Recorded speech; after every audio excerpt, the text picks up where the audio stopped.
The deep space cruiser Steadfast was 3 days into a routine patrol along the Outer Rim trade corridor when the encrypted transmission arrived. It came through on a frequency that Captain Daniel Holt had only seen used twice in his 20-year career, and both of those times had involved the kind of news that changed the shape of things. He was sitting in his command chair, drinking coffee that had gone cold an hour ago, when his communications officer looked up from her console with an expression he could not quite read. "Captain," said Lieutenant Commander Amy Schultz, "we have a priority signal from the Galactic Council's High Secretariat. It is addressed to us directly, not to Fleet Command, to us." Holt set the coffee down. "Put it on my screen." The message was short, written in the formal trade language of the Council, which governed over 400 recognized species across the known galaxy. It was a summons, not a trade notice, not a territorial complaint, not the usual diplomatic noise that came through the channels every week.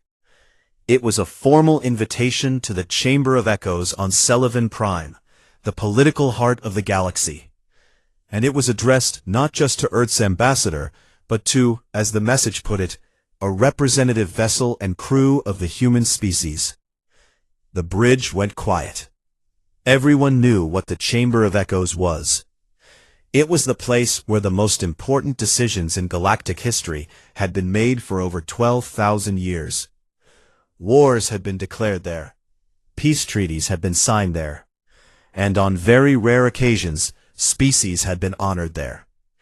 Amy worked through the cultural layers of the message for the next hour, cross-referencing it with her database of Council protocols.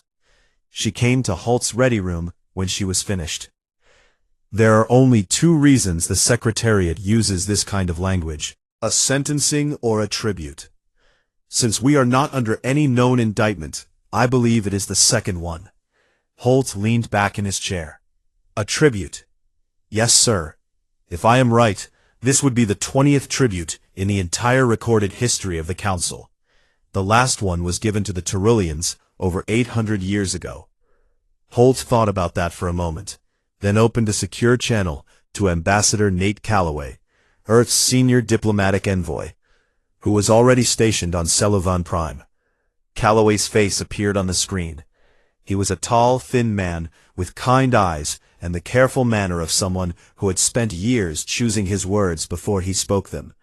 Before his career in politics, he had been a school teacher in Ohio, and he still had the patient tone of someone who was used to explaining difficult things to people who did not want to hear them. "Danny," Calloway said, "I was expecting your call. Tell me what is going on, Nate." Calloway rubbed his forehead. "The Council intends to formally honor humanity for our role in the border collapse. The tribute ceremony is scheduled for 3 days from now." The border collapse. Holt felt something tighten in his chest.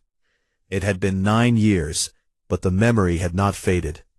The Vraxian swarm had breached the outer territories without warning, pouring through the gaps in the defense network like water through a broken dam.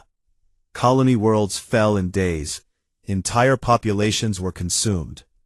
And when humanity sent out distress calls to the elder species of the Council, asking for aid, asking for ships, asking for anything at all, the response had been silence. The Dominion of Reth had pulled its fleets back to its own borders. The Athkari Conclave had declared the conflict a regional matter. 3 of the most powerful civilizations in the galaxy had watched from safe distances while humans bled and burned at the Corvin line. And humanity had held. For 41 days, a fleet of human vessels had held the passage against a force that outnumbered them by a factor that the tactical analysts still argued about. They held it with broken ships and exhausted crews, and a stubbornness that the galaxy had never seen before from a species so young.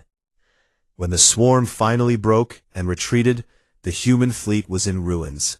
37 ships lost, over 11,000 men and women dead. But the line had held, and the galaxy behind it had survived. Now, 9 years later, the Council wanted to say thank you. You do not sound happy about this, Holt said. Calloway shook his head. I am not unhappy about the honor itself. Humanity earned it, but the politics behind it concern me. The Dominion of Reth and the Athkari Conclave opposed this tribute for years. Something changed. I do not yet know what, and that makes me nervous. Holt understood. In galactic politics, gifts rarely came without strings. He set course for Sullivan Prime and informed the crew. The Steadfast was not a warship. It was a diplomatic cruiser, built for long patrols and first contact situations. But it carried a crew of 142 men and women who had served together through difficult times, and every one of them understood what this summons meant. During the 2-day journey, the crew talked. They talked in the mess hall, in the corridors, in the engine room during shift changes. They talked about the tribute tradition. Amy Schultz, who had studied council history more deeply than anyone else on board, explained what she knew. In 12,000 years, only 19 species had been honored. Each one had delivered an acceptance response. Traditionally a long, formal speech, praising the wisdom of the council and expressing deep gratitude for the recognition. These speeches were archived in the Chamber of Echoes and studied for centuries. Some of them were considered among the greatest works of oratory in galactic civilization. So we need a really good speech, said Petty Officer Chris Langley, a young enlisted man from Montana who worked in the communications bay. He was 23 years old and had a quiet way about him that made people forget he was in the room until he spoke. The ambassador has been working on one for weeks, Amy said. Langley nodded slowly, but said nothing else. Holt noticed. He noticed a lot of things about Langley, mostly because the young man reminded him of someone he had lost. On the last night before they reached Sullivan Prime, Holt stood alone on the observation deck. The stars stretched out in front of him, cold and endless. He thought about the 41 days. He thought about the distress calls that went unanswered. He thought about the ships that had gone silent one by one, their names disappearing from the tactical display like candles going out. He thought about the faces of people he would never see again. The council wanted a speech. They wanted gratitude. They wanted humanity to stand before the galaxy and say the right things in the right way so that everyone could feel good about what had happened. Holt closed his eyes. He was not sure he could do that. He was not sure any honest person could. He stood there for a long time, watching the stars, and wondered what a person was supposed to say to a galaxy that had let them bleed. 6 months passed, and the galaxy was not the same. It did not change all at once. It changed the way a river changes course, slowly at first, then with a force that no one could stop. The single word spoken in the Chamber of Echoes had cracked something open, something that had been sealed for a long time under layers of politics and protocol and comfortable silence, and what poured out of that crack could not be pushed back in. Elder Thavan's public statement was the first blow. The retired Athkari war commander released his statement 3 days after the ceremony, and it spread across every communication network in the galaxy within hours. In it, he admitted what no official Athkari voice had ever admitted, that the Conclave had received humanity's distress calls during the border collapse, and had chosen, deliberately and with full knowledge of the consequences, not to respond. He described the meeting where the decision was made. He named the officials who had voted. He named himself among them. And he said in words that were translated into 400 languages that it was the worst thing he had ever done. The reaction was enormous. For decades, the official Athkari position had been that the border collapse was a regional conflict that had not met the threshold for intervention. Thavan's statement destroyed that narrative in a single day. The Athkari public, many of whom had genuinely believed their government's version of events, responded with anger and shame in equal measure. Protests erupted on 3 Athkari colony worlds. The Conclave's approval ratings, which had been stable for centuries, dropped by a margin that political analysts said was without precedent. And the Athkari were not the only ones. In the weeks that followed, other species came forward with their own admissions. A Terulian admiral published a personal account of the moment he received orders to withdraw his scouting fleet from the border zone, leaving human colonies exposed.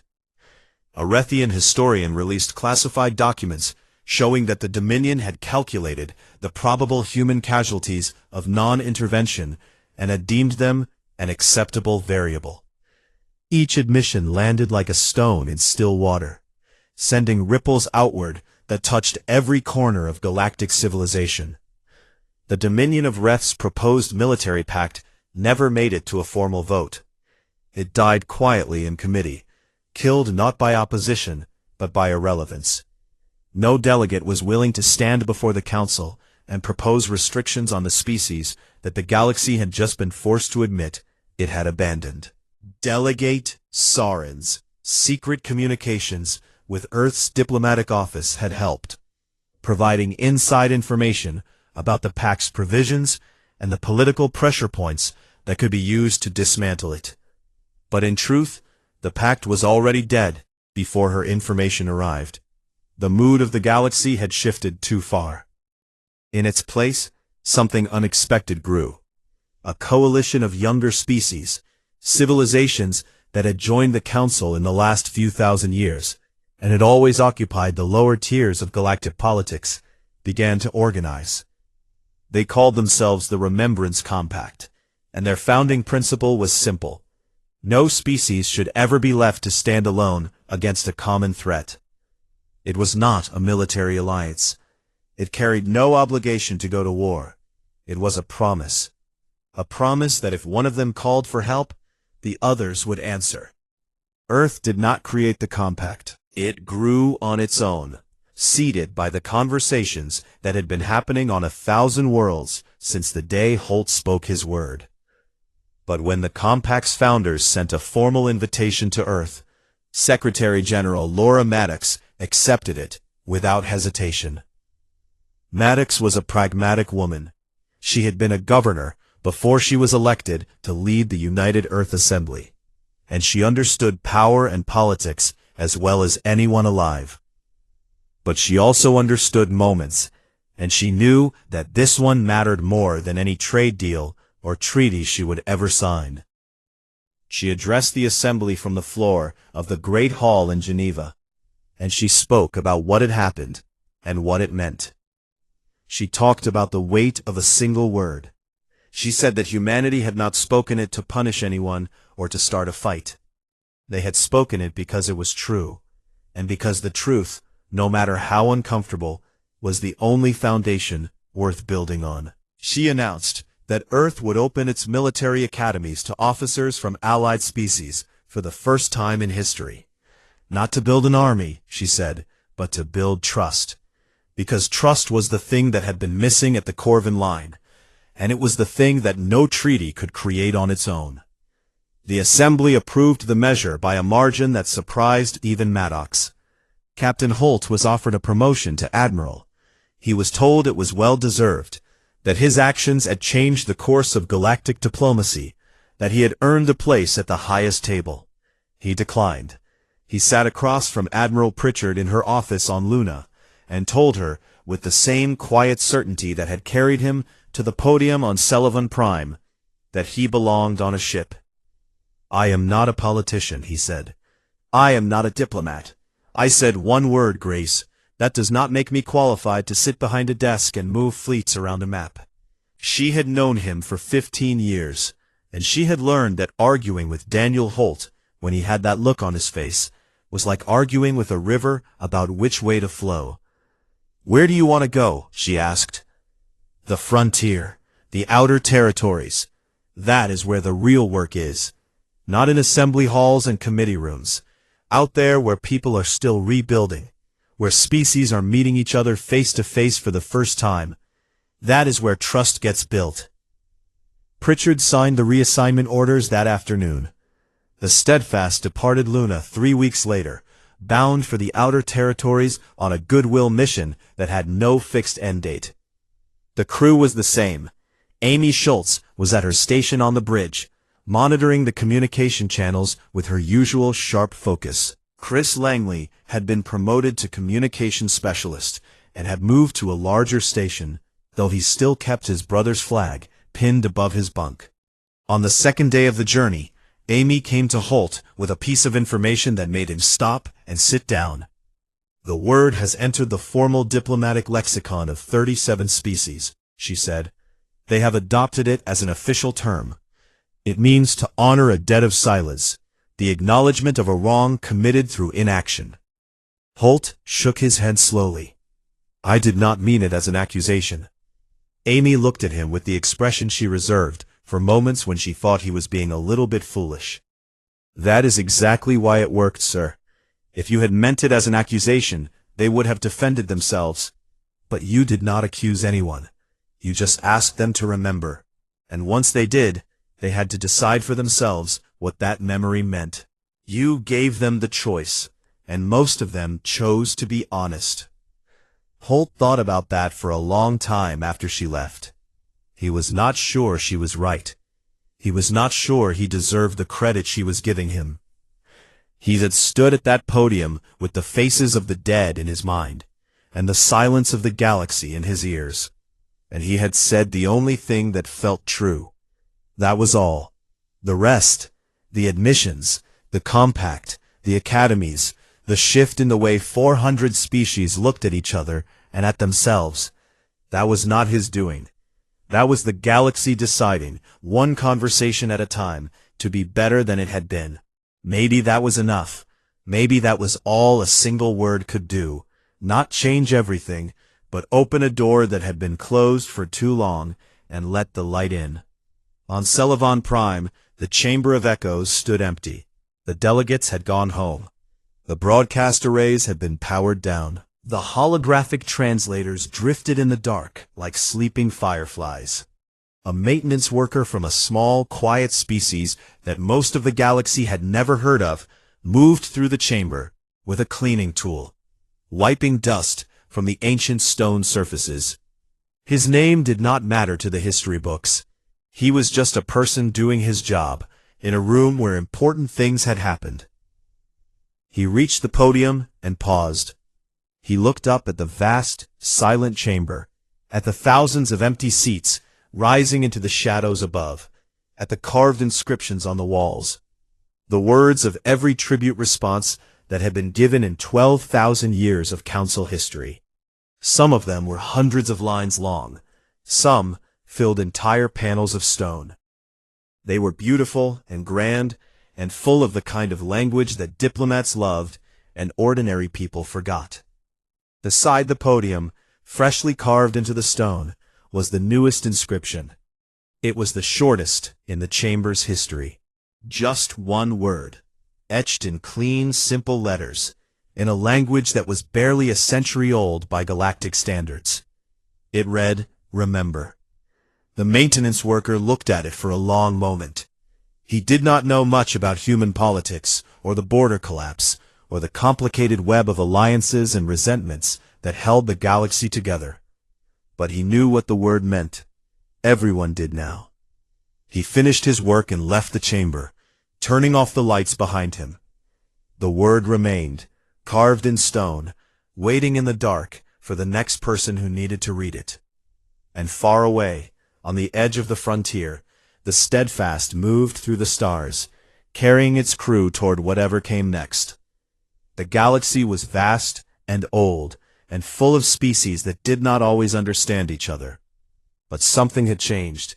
A crack had opened in the silence, and through it something honest had slipped in. Not a solution, not a fix, just a word, spoken by a man who had lost too much to pretend that everything was fine. It was not a weapon, it was not a demand. It was the simplest thing a species born from struggle could say to a galaxy that had watched them bleed. Do not let this happen again. Not to us, not to anyone. And the galaxy, for the first time in a very long time, listened. The silence in the Chamber of Echoes lasted nearly 3 minutes before Arbiter Zelith finally moved. The ancient moderator crossed the stage with slow steps, looked once more at the empty podium as if confirming that the human response was truly finished, and then formally closed the ceremony. No applause followed. No murmur of conversation. The delegates filed out of the chamber in something close to shock, and for the first time in living memory, the corridors of the council complex on Sullivan Prime were quiet. The chaos came later. Within the hour, the Dominion of Reth filed a formal complaint. Their senior delegate, a massive figure in ceremonial armor, stood before the council's procedural committee and demanded that the records show humanity's response as incomplete and therefore invalid. He argued that a single word did not meet the standards of the tribute tradition. He argued that it was an insult to the council's generosity. He spoke for 20 minutes, his voice rising with each sentence, and when he was finished, High Secretary Vorun responded with a single ruling. No minimum length has ever been required for a tribute response, Vorun said. His voice was flat and tired. The word stands. The Rethian delegate left the chamber without another word. The doors closed behind him with a sound that echoed down the hallway. Aboard the Steadfast, Ambassador Calloway found Holt in the observation lounge. The ambassador's tie was loosened, and his face was pale. He stood in the doorway for a long moment before he spoke. "My career is probably over," Calloway said. "I know," Holt said. "I am sorry." "No, you are not." Calloway sat down heavily in the chair across from him. He rubbed his face with both hands and let out a long breath. "Do you have any idea what you have done? Every diplomatic channel I have is on fire. The Rethians want a formal apology. Half of the younger species are sending messages of support that I do not even know how to respond to." "What did the Terulians say?" Holt asked. Calloway paused. A strange expression crossed his face, something between disbelief and admiration. The Terulian ambassador sent a single message. It said, "We remember. We are sorry." The two men sat in silence for a while after that. On the surface of Sullivan Prime, correspondent Miriam Dalton was already working. She was a human journalist embedded with the fleet, sharp and relentless, the kind of reporter who slept 4 hours a night during a big story and considered it a luxury. She had covered the border collapse from a civilian transport and had seen things that still woke her up at night. When Holt said the word, she had been standing in the press gallery above the chamber, and she had felt it land like a physical blow. It was simple, direct, and honest, and it became the most viewed broadcast in the history of the Colonial Press Network before the day was over. She did not editorialize. She did not need to. She simply described what had happened. The ceremony, the expectation, the single word, and the silence that followed. And let the galaxy draw its own conclusions. And the galaxy did. Within 24 hours, remember was the most discussed word in galactic communications history. Every news network, on every member world, covered the story. Commentators argued. Diplomats scrambled. Ordinary citizens of dozens of species looked up the history of the border collapse, and many of them, for the first time, learned the full truth of what had happened. Not the Council's version, which spoke of a regional conflict that had been resolved through the courage of local forces. The real version. The 41 days. The unanswered calls. The ships that went silent, one by one. The colonies that burned while the elder fleets sat in safe harbors and debated procedure. The conversations that followed were not comfortable. On the Athkari homeworld, a retired war commander named Thovan sat in his private quarters and watched the broadcast alone. He was old, even by the standards of his long-lived species, and his exoskeleton was faded to a dull gray that spoke of centuries lived and battles fought. He had been a senior military advisor during the border collapse. He had been in the room when the decision was made not to send aid to the humans. He remembered the arguments that were used, that the swarm was a localized threat, that intervention would set a dangerous precedent, that the humans were too young a species to warrant the expenditure of Athkari resources. He had agreed with those arguments at the time.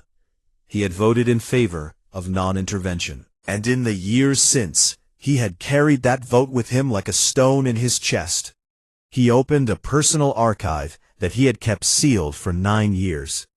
It contained intercepted human distress transmissions from the border collapse. He had obtained them through unofficial channels not long after the crisis ended, and he had listened to them once, alone, in this same room. Then he had sealed the archive and tried to forget. Now, he opened it again. He listened to the voices. They were calm at first, professional, requesting assistance through proper channels. Then they became urgent, then desperate. The last transmission in the archive was from a ship called the Resolute. The voice belonged to a young officer who was reporting hull breaches on multiple decks and requesting immediate evacuation support. The transmission cut off mid-sentence. Thovan sat in the silence that followed. Then he began composing a public statement. Aboard the Steadfast, the crew watched the reactions pour in from across the galaxy. Amy Schultz monitored the communication feeds from the bridge, translating messages as they arrived. Most of the elder species were angry or defensive, but the younger species, the smaller civilizations that had joined the Council in the last few thousand years and had always lived in the shadow of the elder powers, those species were responding differently. Messages began arriving addressed directly to the Steadfast. Short messages, some only a few words long. A young civilization from the far side of the galactic arm sent a message that read, "We were alone once too. We remember." A species that had been denied council membership 3 times sent a message that simply said, "Thank you for saying it." A mining collective from the border territories, the same territories that had burned during the collapse, sent a message with no words at all. Just a list of names. They're dead. Chris Langley sat at his station in the communications bay and read the messages as they came in. He did not speak. He did not need to. The messages said everything. He read the list of names from the mining collective twice, then pinned his brother's flag above his bunk, and sat on the edge of his bed with his hands folded in his lap. For the first time in years, the weight in his chest felt a little lighter. Not gone, never gone, but lighter. The silence had been broken, and that mattered more than he knew how to say. On Luna, Admiral Grace Pritchard contacted Holt through a secure channel. She looked at him through the screen with the hard, searching gaze of a woman who had spent her career making impossible decisions and living with the consequences. "The Joint Chiefs are divided," she said. "Half of them think you just started a diplomatic crisis that will take years to repair. The other half think you just won a war without firing a shot." "What do you think?" Holt asked. Pritchard was quiet for a moment. "I think Kevin Langley would have been proud. I think all of them would have been proud." She paused. "Did you know what would happen?" "No," Holt said. "I just said the only honest thing I had." Pritchard nodded slowly and ended the call. On Sullivan Prime, in a small room in the diplomatic quarters, Delegate Sarin sat alone. The political trap that the Dominion of Reth had planned was falling apart. The military pact they had intended to spring on humanity after the ceremony was becoming impossible. The mood of the galaxy had shifted. Public sentiment was moving in a direction that the Dominion had not anticipated, and trying to push a restrictive pact on the species that had just reminded the galaxy of its greatest shame would be political suicide. Sarin opened a secure communication channel. She addressed it to Earth's diplomatic office. She sat for a long moment, her fingers hovering over the controls, knowing that what she was about to do would end her career in the Dominion and possibly much more. Then she typed the first line of her message. "I remember too. Let me help." She sent it before she could change her mind. The Chamber of Echoes was carved into the heart of the largest mountain on Selovan Prime. It had been built over 9,000 years ago by a species that no longer existed, and it had been expanded and maintained by the Council ever since.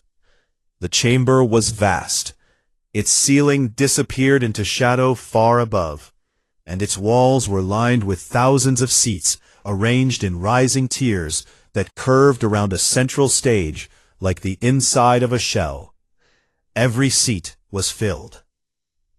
Representatives from over 400 species sat in their designated sections.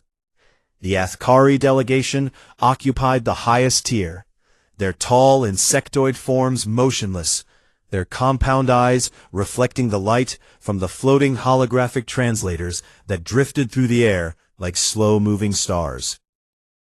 The Rethian section was directly across from them, a block of dark-skinned, broad-shouldered figures who sat in perfect military formation. The Tyroleans were below, their small translucent bodies glowing softly in the dim light. And scattered throughout the rest of the chamber were species of every shape and size that the galaxy had produced. Beings with wings, beings with tentacles, beings made of something that was not quite flesh and not quite stone. Beings that communicated through light and sound and vibrations that human ears could not detect. The human delegation was small. Ambassador Calloway sat in the center, flanked by Captain Holt and Lieutenant Commander Schultz. Behind them sat a dozen crew members from the Steadfast, including Chris Langley, who wore his dress uniform with the quiet care of someone who understood exactly where he was. Far away, on the surface of Earth's moon, Admiral Grace Pritchard watched the ceremony through a live feed in Fleet Command. She sat alone in her office, with the door locked. She had fought beside Holt during the border collapse, and she knew him well enough to sense that something was different today. There was something in the way he held himself, something calm and settled, like a man who had already made his decision and was at peace with it. The ceremony began with Council Arbiter Zeleth, a neutral species representative, whose role was to moderate the proceedings. Zeleth was ancient, even by galactic standards, and moved with the slow deliberation of someone who had seen enough history to know that most of it repeated itself. The Arbiter stepped to the central podium and began the traditional recitation, naming each of the 19 species that had been previously honored and describing their contributions to galactic civilization. The recitation took nearly an hour. Each name was accompanied by a brief holographic display showing the honored species and the moment that had earned them the Council's recognition. It was meant to remind everyone in the chamber of the weight of the tradition. 19 tributes in 12,000 years. This was not something the Council did lightly. When the recitation ended, High Secretary Vorun rose from his seat in the Athkari tier and descended to the podium. He was enormous, even for an Athkari. His exoskeleton was a deep amber color, cracked and scarred with age, and his movements had the careful precision of someone who had learned long ago that every gesture he made would be watched and interpreted by billions. He had led the Council for 300 years, and in that time he had become something between a politician and a monument. Vorun began to speak. His voice was translated simultaneously into every language in the chamber, and his words carried the careful weight of something that had been written and rewritten many times. He spoke of the border collapse. He described the Vraxian swarm's breach of the outer territories. He listed the systems that had fallen, the populations that had been lost, the damage that had threatened the stability of the entire galactic order. He spoke of humanity's stand at the Corvin Line, where a fleet of human vessels had held the passage for 41 days against a force that should have overwhelmed them in hours. He called it a remarkable effort. He called it a contribution worthy of recognition. He did not mention that the elder species had chosen not to help. He did not mention the unanswered distress calls. He did not mention the silence. Holt listened with his hands resting on his knees. His face showed nothing. Beside him, Amy Schultz kept her eyes forward, but her jaw was tight. Behind them, Chris Langley stared at the podium with an expression that was impossible to read. Varun finished his address and returned to his seat. The moment had arrived. Arbiter Zelith returned to the podium and spoke the words that had been spoken 19 times before, in 12,000 years. The Council now invites the representative of the honored species to deliver their response. Calloway began to stand. He had his speech in his hand, all 12 pages of it, folded neatly in his breast pocket. But before he could rise fully, Holt put a hand on his arm. "There has been a change," Holt said quietly. Calloway looked at him. The color drained from his face. "Danny, what are you doing?" "Trust me," Holt said. "Trust the crew." Calloway opened his mouth, then closed it. He looked at Holt's face and saw something there that stopped the argument before it started. He sat back down slowly, the speech still folded in his pocket. Captain Daniel Holt stood. The chamber shifted. 400 species turned their attention to the human who rose from his seat and walked toward the central podium. His boots were the only sound in the chamber, each step echoing off the ancient stone walls and carrying up into the shadows above. He reached the podium.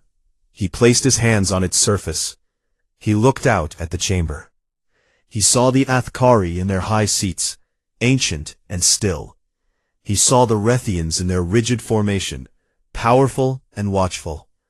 He saw the Tyrellians glowing softly in the dark, and the dozens of species he had no names for, creatures from worlds he would never visit, civilizations older than his entire species.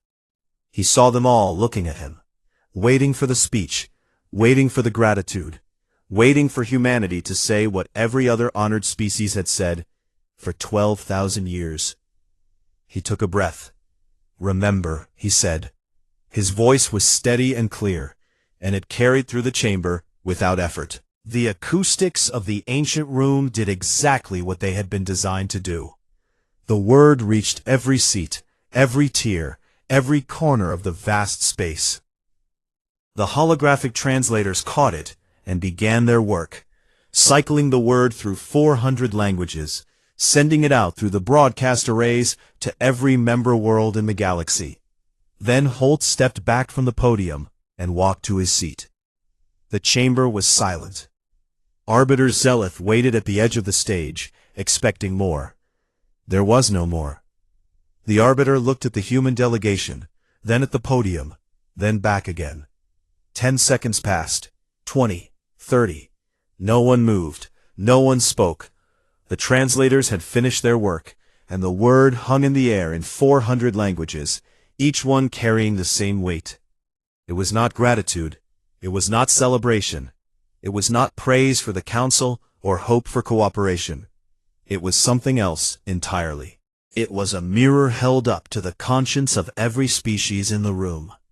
Remember what happened. Remember what you did. Remember what you did not do. The silence stretched to a full minute.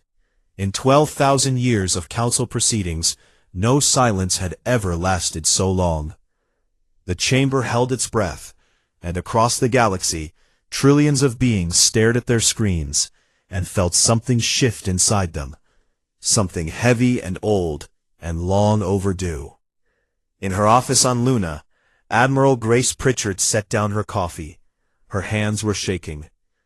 She had not cried since the border collapse. She did not cry now, but it was a near thing. In the chamber, the silence remained unbroken. No one knew what to do with it. No one knew how to follow it. So they sat, all 400 species of the Galactic Council, and they did the only thing the word had asked them to do. Sullivan Prime looked like something out of a dream. The planet's surface was covered in crystalline towers that caught the light of its twin suns and scattered it into rainbows that drifted across the sky like living things. Floating platforms hung in the air above the cities, connected by bridges of light, and the atmosphere hummed with the quiet buzz of 1,000 different communication frequencies from hundreds of species going about their daily lives. It was beautiful and overwhelming, and it made the crew of the Steadfast feel very small. The ship was escorted to a high-orbit docking ring, where dozens of other vessels from across the galaxy were already gathered. Holt stood at the bridge window and looked at the collection of ships. There were sleek Athkari cruisers with their insect-winged solar arrays. There were massive Rethian dreadnoughts, dark and silent. There were delicate Terulian scout ships that looked like they were made of glass, and there were many others he did not recognize at all, from species he had never encountered. "This is not a normal gathering," Amy said from beside him. "They are all here to watch." "Good," Holt said, though he was not sure he meant it. Ambassador Calloway came aboard within the hour.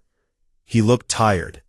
His suit was pressed and his hair was combed, but there were shadows under his eyes that told Holt the man had not been sleeping well. He gathered Holt and the senior staff in the briefing room and laid out the situation. "The tribute ceremony is in 2 days," Calloway said. "Tradition requires us to submit our acceptance speech in advance, so it can be translated into every council language. I have spent the last 3 weeks writing one." He placed a datapad on the table. "It is 12 pages. I would like you all to read it and give me your thoughts." The crew read the speech. It was, by any fair measure, a good piece of writing. Calloway had always been skilled with words. The speech thanked the council for its recognition of humanity's sacrifice. It praised the spirit of interstellar cooperation. It expressed hope for continued partnership and mutual growth. It was respectful, measured, and diplomatic. It was exactly the kind of speech that every other honored species had given for 12,000 years. Amy Schultz finished reading first. "It is perfect," she said. "It is exactly what they will expect." Holt read it twice. He said nothing for a long time. The room waited. "Let me sleep on it," he finally said. Calloway looked at him with the careful expression of a man who could feel the ground shifting beneath his feet. "Danny, the submission deadline is tomorrow evening." "I know. Let me sleep on it." That night, while most of the crew rested, the galaxy continued to turn around them. On the surface of Celavon Prime, in a quiet restaurant tucked behind one of the lesser diplomatic towers, a young Rethian delegate named Sarin sat across from a Terulian journalist named Gorvash. Sarin was young by Rethian standards, barely a century old, and she carried herself with the stiff posture of someone who had been trained from birth to represent her people. But her eyes were different from those of most Rethian officials. There was something restless in them, something that looked very much like doubt. "I need you to understand something," Sarin said quietly, her translator converting her words into Gorvash's native tongue. "The Dominion did not agree to this tribute out of respect for the humans. They agreed because they want something." Gorvash leaned forward. He was small, even for a Terulian, and his translucent skin flickered with the pale bioluminescent patterns that his species used to express curiosity. "What do they want?" "They intend to use the ceremony as leverage. After the tribute, they will present humanity with a military pact. It would limit Earth's fleet expansion and place human vessels under partial council oversight. The tribute is meant to put humans in a position where refusing the pact would look ungrateful." Gorvash was silent for a moment. "That is clever." "That is cruel," Sarin said. "These people bled for us, all of us, and we are going to use their honor as a leash." She stood and left the restaurant without another word. Gorvash sat alone for a long time, thinking about what she had said and wondering if he was brave enough to report it. Back on the Steadfast, Captain Holt could not sleep. He walked the corridors of his ship in the low light of the night cycle, his boots quiet on the metal floors.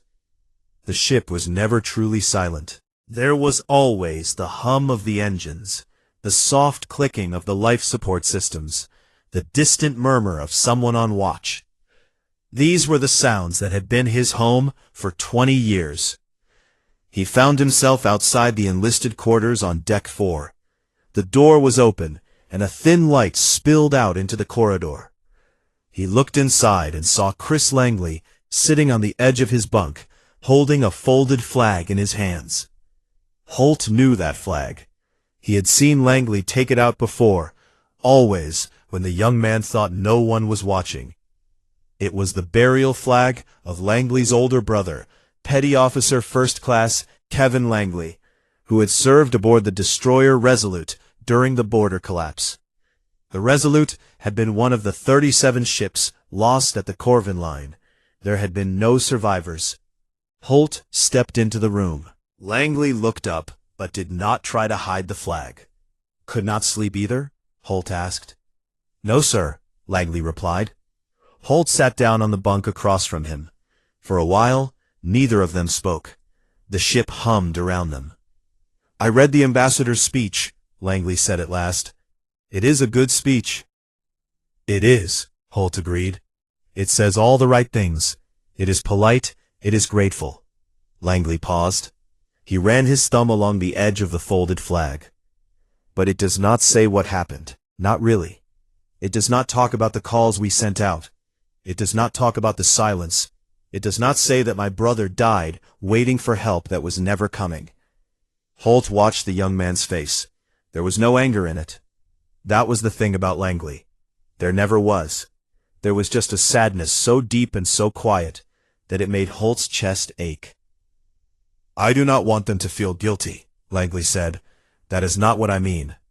I just want them to know. I want them to understand what it was like. Not the politics of it, not the strategy, just what it felt like to be alone out there." Holt nodded. He reached out and put his hand on Langley's shoulder for a moment, then stood up. "Get some rest if you can," he said. He walked back to his quarters. The corridors were empty, and the ship was as quiet as it ever got. He sat down at his desk and opened a blank screen. Calloway's speech sat in the corner of the display, all 12 pages of it, polished and proper and full of the right words. Holt deleted it. He sat in the silence for a long time. He thought about Kevin Langley, who had been 25 years old when the Resolute went down. He thought about Commander Jill Hartman, who had rammed her crippled frigate into a Vraxian carrier to buy time for the evacuation transports. He thought about the colony on Fremont's world, where 14,000 civilians had waited for rescue ships that never arrived. He thought about the silence, the long, terrible silence of a galaxy that had chosen to look away. Then he leaned forward and typed a single word on the blank screen. He stared at it for a long time. It looked very small. It looked like nothing at all. But it was the only honest thing he had. He saved the file, turned off the screen, and went to bed. For the first time in days, he slept.